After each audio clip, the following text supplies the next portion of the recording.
Assalamualaikum warahmatullahi wabarakatuh. Selamat siang, salam sejahtera anak-anak sekalian. Puji syukur kita pada siang hari ini bisa bertemu. Sebelumnya Bapak ucapkan selamat kepada kalian semua yang sekarang sudah duduk di kelas 12. Berarti kalian tahun depan sudah bersiap-siap untuk masuk ke perguruan tinggi. Anak-anakku sekalian, pembelajaran sejarah Indonesia pada siang hari ini kita buka dengan bab pertama, yaitu perjuangan menghadapi ancaman disintegrasi bangsa. Nah, materi ini bisa kalian perdalam literasinya pada buku paket halaman 1 sampai dengan 25. Seperti yang sudah kita pelajari selama ini, bahwa setiap bab mempunyai tujuan pembelajaran, yaitu hal yang diharapkan peserta didik mempelajari bab 1 ini.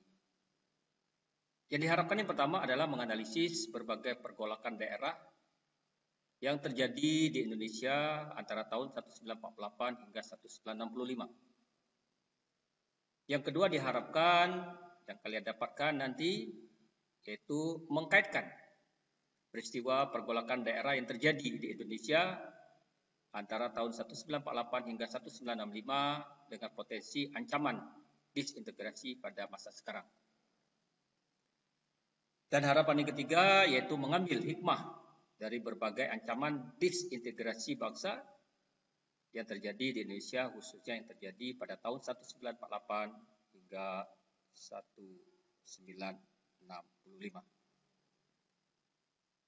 Adapun materi pada pertemuan yang pertama, nanti kita ada 2 pertemuan.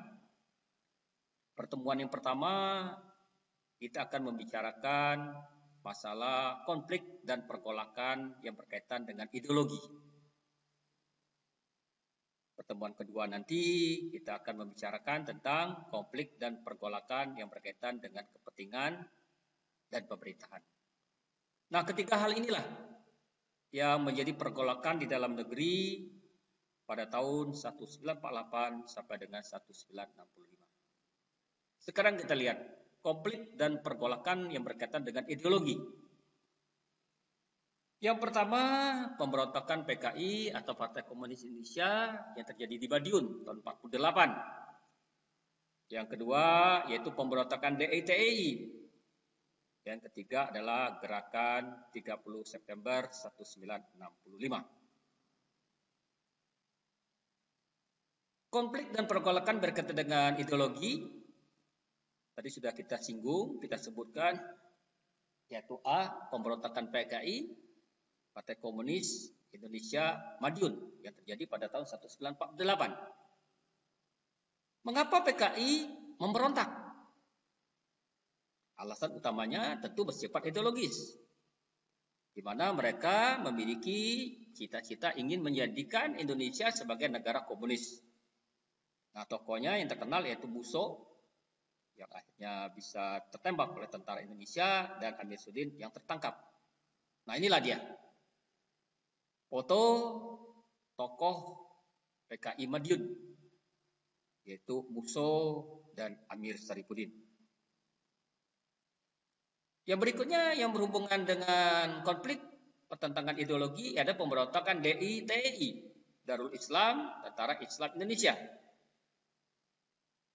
Cikal bakal pemberontakan DITI meluas di beberapa wilayah Indonesia yang bermula dari gerakan di Jawa Barat dipimpin oleh yang terkenal yaitu Kartosuwiryo. Ia dulu salah seorang tokoh Partai Syarikat Islam atau PSII. Nah, dalam perjanjian Renville membuka peluang bagi beliau untuk mendekatkan cita-cita lamanya yaitu mendirikan negara Islam. Nah, sekarang kita lihat tokoh-tokoh DITI itu ada Kartosuwiryo, Ada Amir Pata, Kaham Busakar yang ada di Sulawesi, ada Ibtu Hajar, ada Daud Borore yang ada di Aceh. Nah, inilah tokoh-tokoh DI TEI. Jadi anak-anak bisa melihat dengan jelas foto-foto mereka ini. Dan untuk literasi lebih lanjut bisa kalian lihat di buku paket sehingga kalian bisa memperdalam tentang materi ini. Nah, yang ketiga adalah gerakan 30 September 1995 disebut dengan G30 SPKI.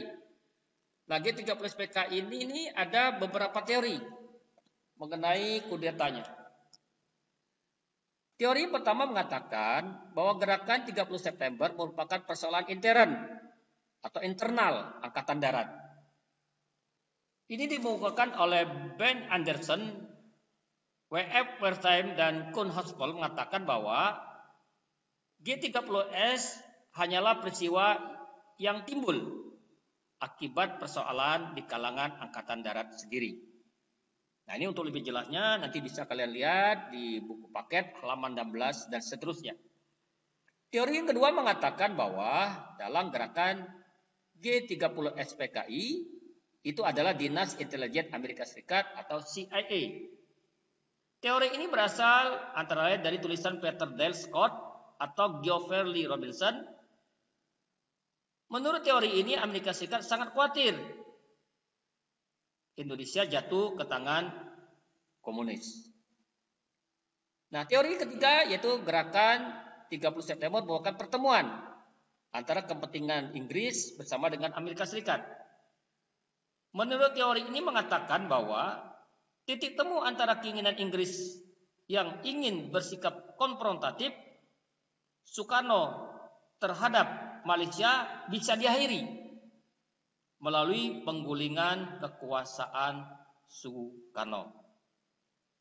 Karena Amerika Serikat dan Inggris tidak ingin Indonesia terbebas dari komunis. Teori yang keempat mengatakan bahwa dalam gerakan 30 September adalah Soekarno.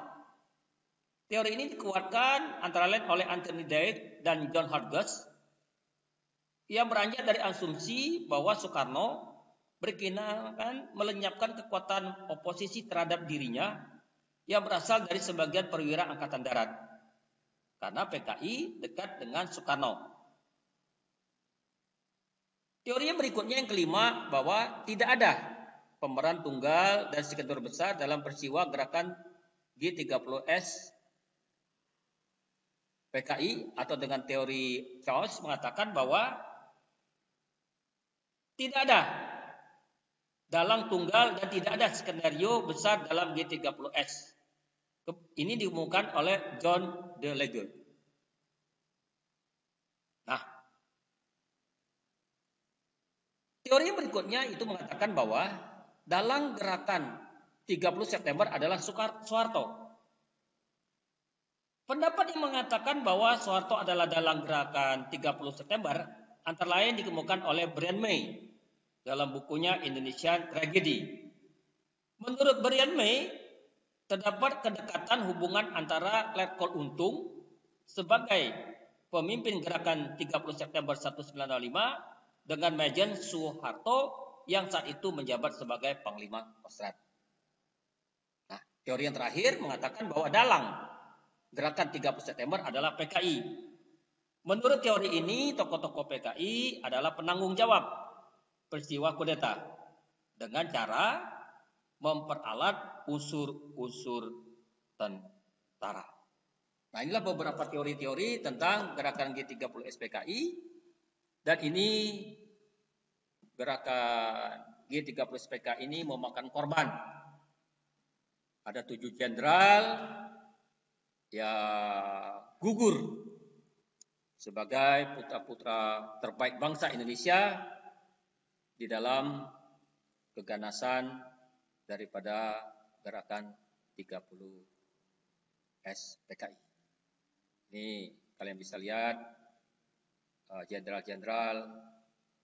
Lejen Ayani ini berbintang 3, Lejen Suprapto berbintang 2, Brigjen Sutoyo berbintang 1, dan jenderal-jenderal yang lainnya. Semoga mereka tenang di alam bakah dan kita sebagai generasi penerus meneruskan cita-cita daripada perjuangan mereka di dalam menegakkan keutuhan NKRI. Nah, anak-anak sekalian, demikianlah pertemuan kita yang pertama. Adapun tugas untuk kalian, nanti kalian kirimkan ke WA yang Bapak tulis ini.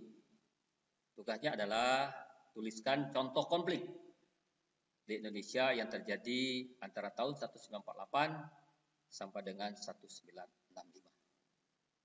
Mudah-mudahan pertemuan yang pertama ini bisa kalian simak dengan baik dan nanti akan kita lanjutkan pada pertemuan yang kedua. Dan harapan Bapak selama masa epidemi COVID-19 ini kita menjaga kesehatan kita, jaga diri kita, jaga keluarga kita dengan cara di dalam setiap kegiatan kita tetap menggunakan masker, cuci tangan sebelum dan sesudah kegiatan. Yang ketiga, menjaga jarak, jauhi kerumunan yang tidak penting. Kemudian kita berdoa kepada Allah Subhanahu wa taala agar epidemi ini segera berlalu, kita bisa melaksanakan kegiatan pembelajaran secara normal. Mudah-mudahan Allah mendengarkan doa kita ini. Amin rabbal alamin. Kami tutup dengan ucapan wabillahi taufiq walhidayah. Wassalamualaikum warahmatullahi wabarakatuh. Selamat siang, salam sejahtera. Merdeka!